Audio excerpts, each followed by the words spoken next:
Doc Rivers is saying a lot of things. Why is he talking so much? Doc, stop it. We'll talk about the Doc Rivers drama building. Plus, is the All-Star game dead? And Nikola Jokic, Luka Doncic, a bromance. Does that mean they'll end up together someday? It's all right now on the Locked On NBA podcast. You are Locked On NBA, your daily NBA podcast. Part of the Locked On Podcast Network, your team every day. Hey there, welcome back to the Locked On NBA podcast. Yeah, your team every day, Monday through Friday here, rotating hosts all week long. And on Wednesdays, it's us, me, John Karalis, host of the Locked On Celtics podcast. Find me on Twitter at John_Karalis. And I'm Jake Madison, host of the Locked On Pelicans podcast, on Twitter at NolaJake. Subscribe wherever you get your podcasts.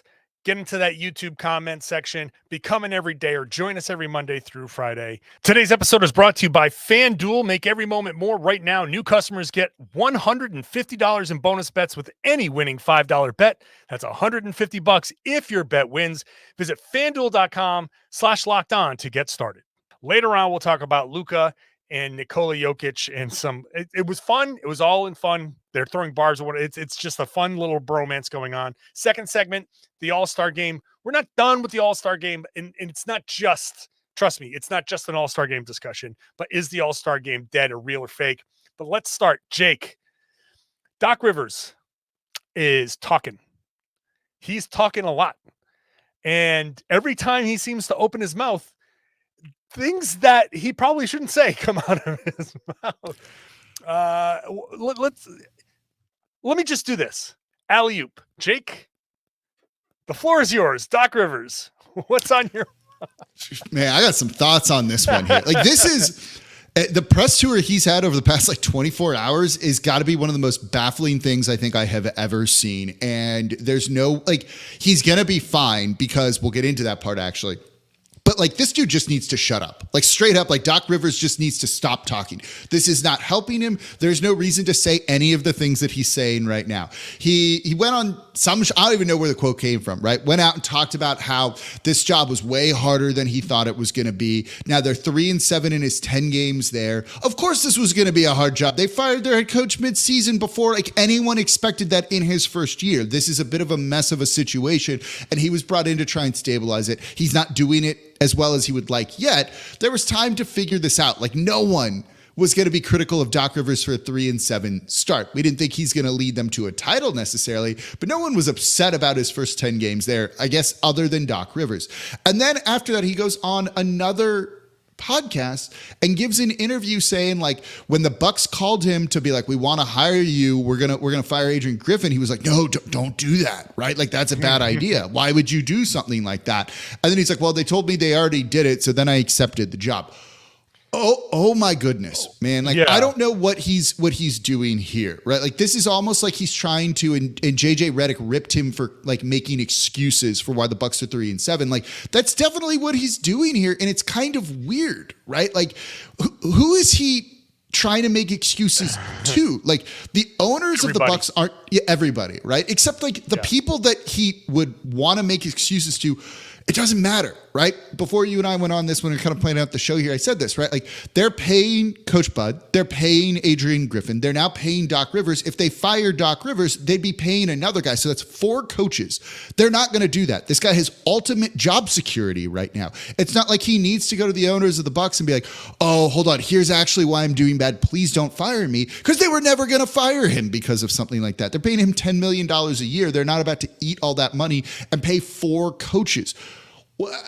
Is he trying to do this to people on Twitter, to people like you and I? Because look, if he's more concerned about our opinions of him, that is your priorities are all wrong on all of this. So yeah, he needs to shut up. Yeah. Okay. So it's not new to say Doc Rivers is making excuses. It's kind of like a common refrain around the NBA that Doc will make excuses. It's never his fault, but it's always somebody else's fault. But then when things go well, like the James Harden deal to the Clippers, he's right there to be like, yeah, they called me and I told them it would work and it's great. So Doc's out there trying to take credit for James Harden, but trying to distance himself from struggles that are happening, even though he said basically that this was going to be a hard thing. This was going to be like he told us at the beginning, we all knew it was going to be hard, like you said. But Doc is instead of deflecting, he's drawing more attention to himself. And what he's doing is making people take a look at the Bucks and go, well, if Doc's already in this mode, what the hell is going on with Milwaukee? Because that's how I take this. I don't sit there and be like, well, Doc's just being Doc. I'm wondering, like, wait a second, what's going on in Milwaukee that makes you already be like, I can't like take responsibility for this. In February, let's just take a look real quick. Let's forget the first couple of games. Let's get into February. 8 games in February. They have a 111.7 offensive rating and a 112.7 defensive rating. The team that's been struggling on defense is up to 9th in February over 8 games in defense at 112.7 versus 115.9. So they're a little bit better per 100 possessions, and they're worse offensively. 111.7 offensive rating versus 118.9. So their offense is really struggling, and their defense is better. So very easy to sit here and chalk it up. If he hadn't been talking, I'd sit there and look at those numbers and be like, minor variance defensively, ticking the right way. Offensively, look, Dame has been struggling shooting all year long. He just won the 3-point shootout. He went to the All-Star game and started hitting shots from half court. Maybe that's like the weird little thing, like a little boost that he needs to start hitting some shots for Milwaukee. This conversation here would be like, hey man, you know what? I like where Dame is. I like where, I think Milwaukee can figure it out, and their defense is starting to at least point in the right direction. Maybe it's not going there yet, but it's pointing in the right direction. You say, all right, let's keep an eye on them. But Doc's already in damage control mode, and you're like, well, if you're already doing that, then is there something going on inside that organization that makes me think maybe the Bucks aren't as serious a contender? Or is Doc setting up this thing so when they do turn it around, he can make it look like, hey, look at my coaching job. When I was talking before, it was really, really bad, and now my coaching job came and turned this thing around. That's actually a great point, given the comments he had of like, yeah, the Clippers called me and I told them they should trade for James Harden. It was a great idea, right? Like, look at me, which, oh man, come on now, dude. That's actually a great point. Maybe he's just like manipulating the media and all of this so that, we'll do Locked On NBA in like a month or two and be like, Doc Rivers is killing it because he walked in and that place was a disaster based on his own comments. And all of a sudden now, like, you look at them, like, we know their offense has been kind of a little bit rocky at times because Dame hasn't played particularly well this year for Damian Lillard, right? Like, and that's definitely been something that's been messing with them.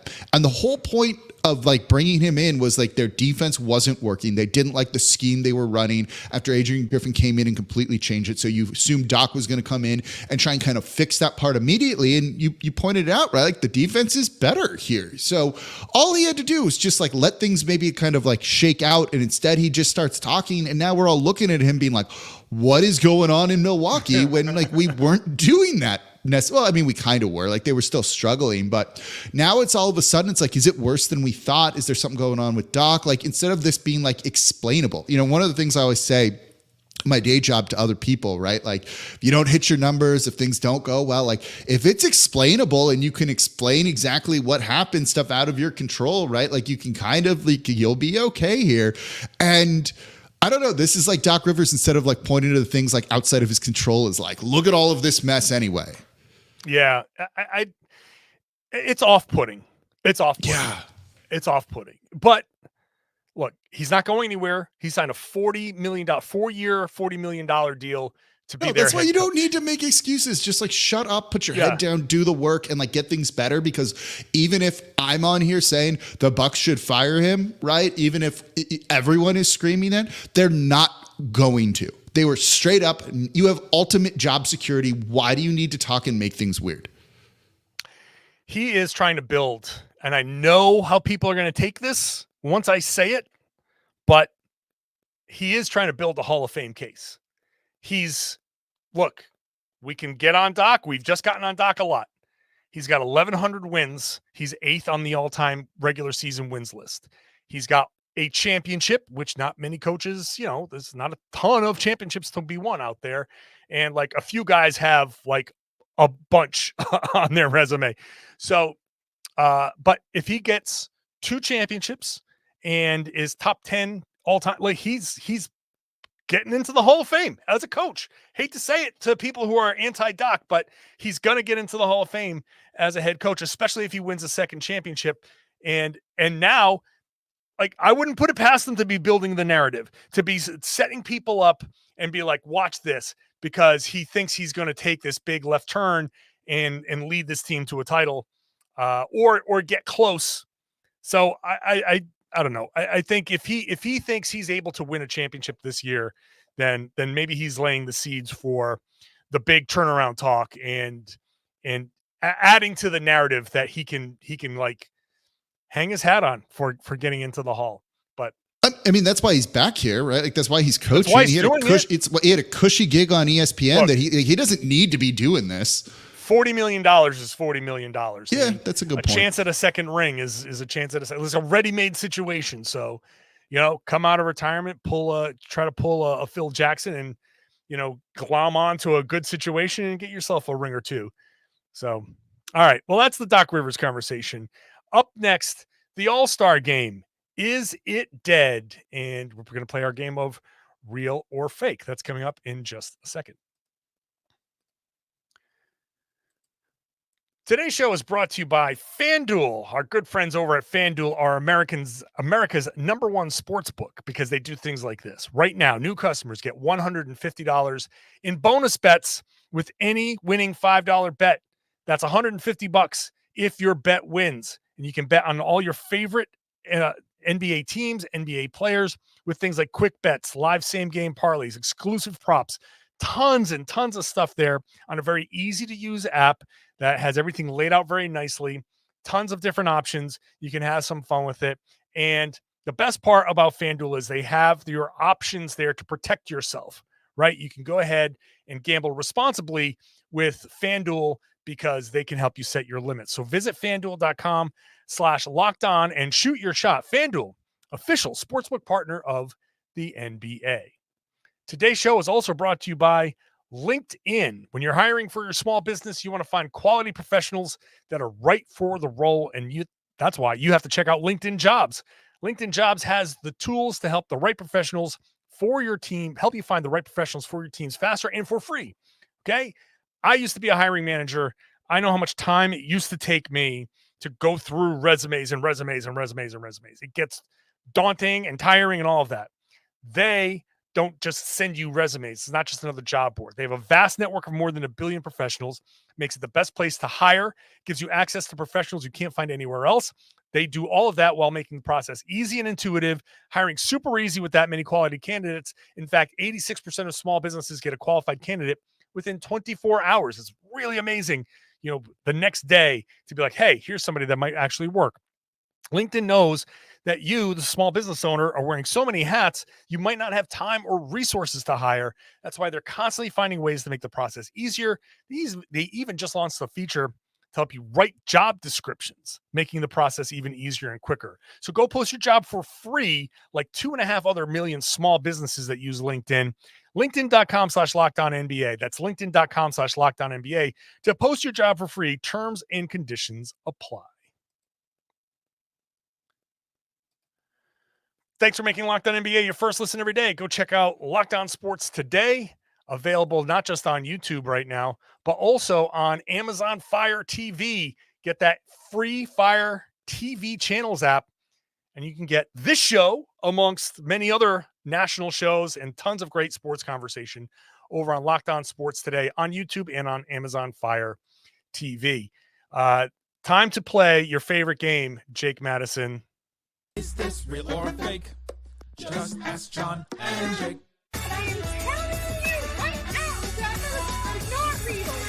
Is this real or fake? Just ask John and Jake. I like it. So, song's so nice we had to hear it twice. There we go.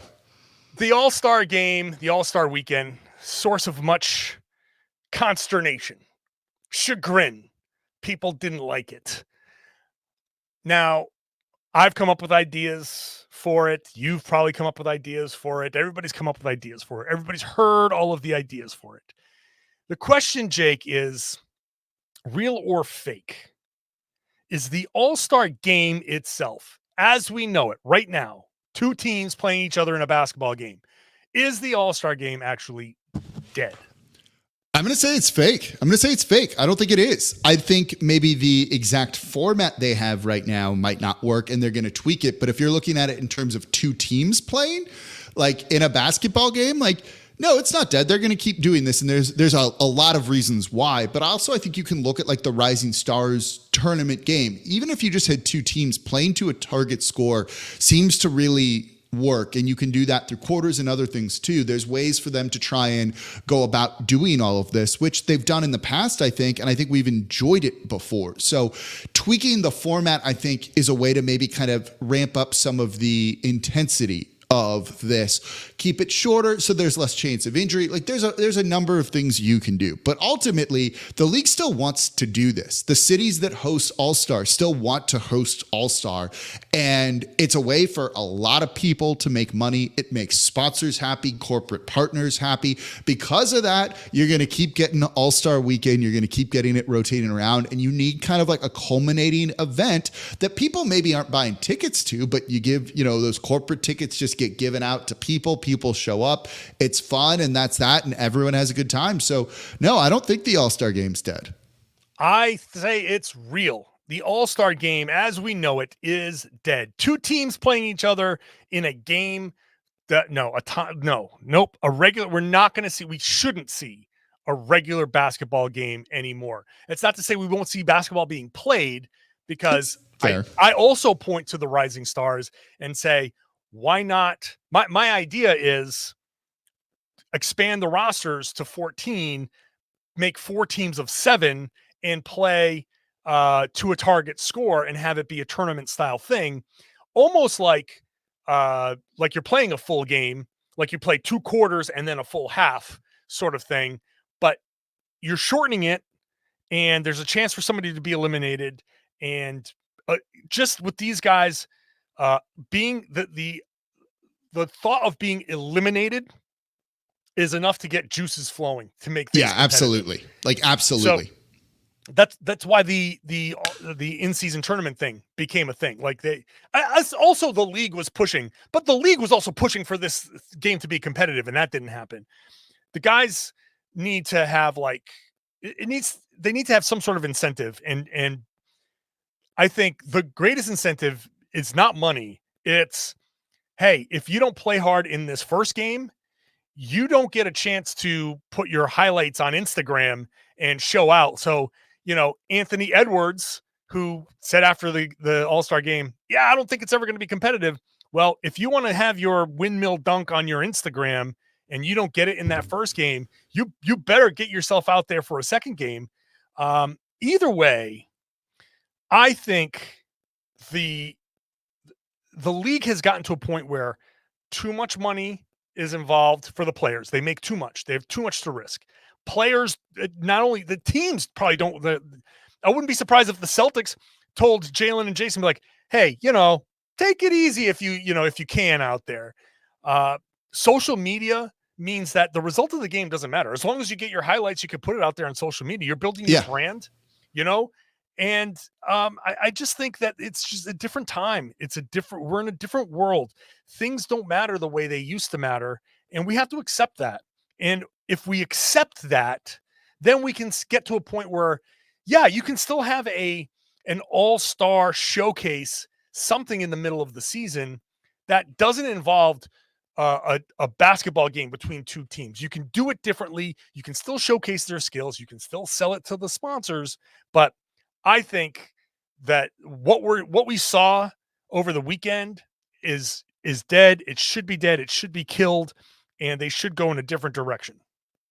No, I mean, I don't disagree with anything that you're saying there. Like I've heard that idea of 4 teams of 7 and you kind of do basically the Rising Stars game, that format. Like I think that would be a lot of fun. I think guys would get kind of up for that. You see the Rising Stars game be competitive, people trying without kind of like going a little too hard for the risk of like injury, things like that. Look, there's also things they can do like on the court, right? Like they can have a softer court to minimize some injury risk and things like that too. People don't realize like how bendable sometimes the practice courts are in like NBA facilities that are, it's like a little bit easier on their legs. Like you could do things like that to kind of mitigate some of the risk that maybe then makes these guys try a little bit harder too. So I just don't think it's one of those things where the league has kind of like adjusted all that they could adjust or kind of exhausted all the options with it. You made a really good point though in there of, you know, you've got to kind of evolve and just realize like we can't hold things to like a past standard. And I think that would probably help the dunk contest too, right? Like all of these guys are trying to kind of create, you know, you heard Mac McClung saying like, I've got a dunk no one's ever seen before. We don't need that. And the only reason he's saying something like that is because past dunk contests have been built up so much, I think, that he's like, oh, I got to be new and innovative instead of just doing some awesome stuff. Right. And we're comparing this current crop of players to dunk contests from the past where it's like, yeah, it's been around for a long time. Every kind of real cool dunk's been done. You're not really going to come up with new stuff. We need to stop doing that. And I wonder if it would encourage people, bigger name players, better dunkers to kind of participate, knowing that like you're not going to like hold it against them if they're not as good as like Dr. J or Jordan or some of those guys. Right. And like, yeah, that probably takes some of the pressure off some of these players and things like that. So like trying to kind of put it, I don't know if you can do that necessarily, but I think that would help things overall. I heard somebody say it. It's not mine, so I can't take credit for it. But they said dunk contest is like comedy. You can hear a great joke over and over and over again, but by the third, fourth time you've heard it, it's kind of not funny anymore. It's like, oh yeah, that's actually pretty good, but you're not laughing at it like the first time. You see a dunk for the fourth, fifth, sixth time, you're like, that's amazing. It doesn't wow me anymore. I want that to be like a horse contest, like just again, the threat of being eliminated. Just Mac McClung, you go first, do your thing, drop the ball. Okay, if no one else can do that, boom, they all get the letter D, and you play to dunk, and then everybody gets a shot. And you know, it's no guarantee that certain guys are going to win, but I like, again, it's more of a competition with one another, and you get the judging those things out. That I think if anybody has, what's the biggest complaint been about recent dunk contests? It's been about the judges. People think Jaylen Brown's points were inflated. People were pissed at Dwayne Wade a couple years ago. So get them out of there. But basically, wholesale changes need to happen. And I think the bigger picture takeaway is the league is very, very different now. So stop doing things like you did 30 years ago. And that includes the All-Star game. Start evolving, because the league is different. Play to your strengths of your league, and don't, like, if this isn't working, don't just berate guys into doing so. Just change what they do and see if that works. So, all right, let's maybe somebody's changing things in Denver or in Dallas.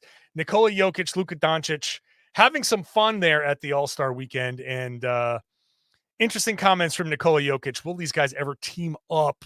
We'll talk about that in just a second. Today's show is brought to you by our friends at eBay Motors. Passion, drive, and patience, that's what brings home a winning trophy, and it's also what keeps your ride or die alive. eBay Motors has everything you need to maintain your vehicle and level it up to peak performance, from superchargers to roof racks to exhaust kits, LED headlights, and more. Whether you're into speed, power, or style, eBay Motors has got you covered. With over 122 million parts for your number one ride or die, you'll always find exactly what you're looking for. And with eBay Guaranteed Fit, your part is guaranteed to fit your ride every time or your money back. Because with eBay Motors, you're burning rubber, not cash. With all the parts you need at the prices you want, it's easy to turn your car into the MVP and bring home that win. Keep your ride or die alive at ebaymotors.com. Eligible items only. Exclusions apply. eBay Guaranteed Fit is only available to U.S. customers. All right, Jake Madison. Nikola Jokic, after the game, was asked by somebody, a Serbian reporter, about Luka Doncic, and basically saying that Jokic likes it in Denver, but if Doncic ever gets kind of bored or tired of it in Dallas, come on over. Those two had like a fun all-star weekend together. My favorite moment was Doncic kind of like setting. I don't know. Did you see this video of Steph Curry where? No. Oh my God. It's Doncic does like a, hey, I think the rim is crooked. Come here. Let me show you did you see that gets him right under the rim, and Jokic comes up from behind and like puts a hand on Steph's shoulder and dunks on him. And like Curry laughs. It's like, you got me. So it's like a fun little, two bros. We got you, Steph kind of thing. And of course, whenever two NBA players enjoy each other's company this much, we have to ask, hey, is it ever possible that these two guys could team up somewhere? The future super team, Jokic, Doncic, I don't know, what would you call those guys? Itchy and scratchy? I don't know.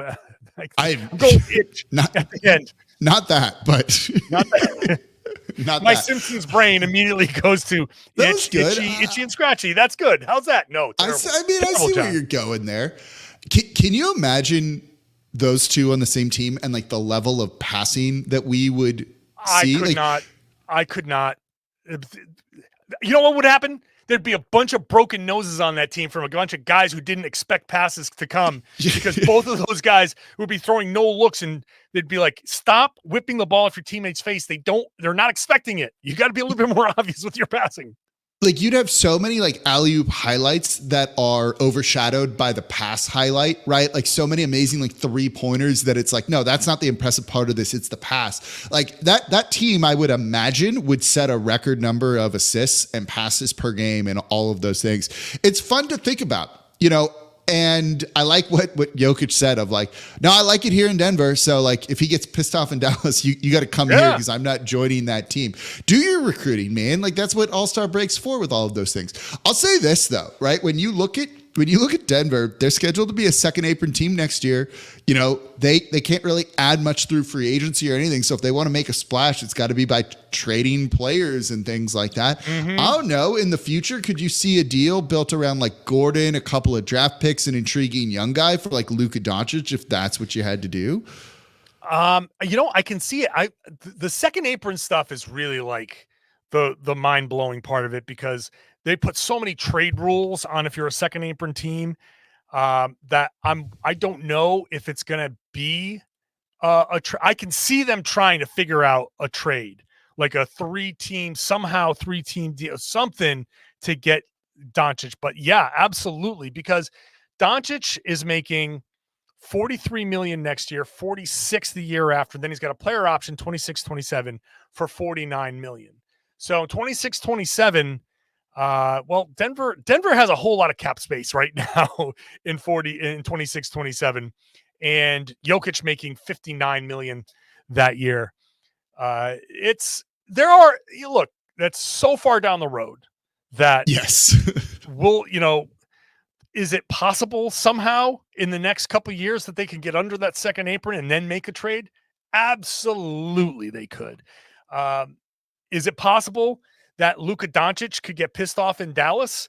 Absolutely he can. He plays with Jason Kidd. He plays next to Kyrie Irving. And even though playing next to Kyrie Irving seems to be going pretty well for them so far, and there's no issue, we all know that at any moment Kyrie could just have a trademark change of heart like Mr. Burns on the Pin Pals, and he could make this an impossible situation. So the situation that Jokic is talking about, if Luka gets pissed off in Dallas, entirely possible that could happen.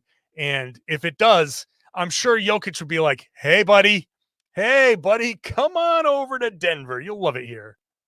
A super team like that in Denver, like what in the world are we actually talking about? Not LA, not Miami, not New York, but there, even Chicago, right? Like, I don't know. It's kind of kind of wild to think about, but tells you just how much Jokic loves it there, right? Like kind of an unassuming-ish kind of city, not one of the bigger markets. Like Jokic doesn't want to be one of the next faces of the league. He brings in Luka Doncic, who maybe does. It allows him to kind of take a step back in terms of media, all that. Like, yeah, it's like a match made in heaven here. And again, like just to hammer the point home, two guys that love to pass. And It'd be like basketball porn in a sense, right? Like, and what would, yeah, it would be. And I think what that would do for Denver is those two guys can make so many guys around them better that you could take flyers on guys that are not as good, not as expensive, and be like, hey, here's a, I don't know, at that point, $10 million player, but playing next to Luka and next to Jokic, you're a $20 million player. Like they will. Oh, they're going to get so many dudes paid. Yeah. Oh yeah. You come in, play for the Denver Nuggets for 3 years, be awesome because you get the most amazing passes in the world, then go leave as a free agent, get paid, suck somewhere else. And then a new crop of people come into Denver and are amazing because they're playing next to two of the best passers in the world. Yeah, that'd be incredible. I kind of love this. That would be a lot of fun. All right. Sorry, Mavs fans. Like, we need to make this happen now. Sorry. Well, I was trying to figure out a way to get a third Simpsons reference into that segment, but since I cannot, I suppose we should just end this podcast. Sorry. I know it's disappointing. I need the All-Star break too. I need the All-Star break too. You can't expect me to come in here and compete. So, hey everybody, thanks for listening. As always, well, not always, but as often on Wednesdays, it's me, John Karalis, host of the Locked On Celtics podcast. Like, not next Wednesday because the Celtics play again on a Tuesday, but I do host the Locked On Celtics podcast. I'm Jake Madison at Nola Jake on Twitter, host of the Locked On Pelicans podcast. All right, so everybody subscribe, get that for your favorite podcasting app, open it up, click subscribe, get onto the YouTube page, get into the comment section. Let me know what you think. Let us know what you think about any of these three topics, the All-Star game, Luka and Jokic, and Doc Rivers. Just make fun of Doc Rivers. Do all of that stuff, and then share the podcast, spread the word, tell everybody they should be listening to and watching the Locked On NBA podcast here on the Locked On Podcast Network. Your team every day.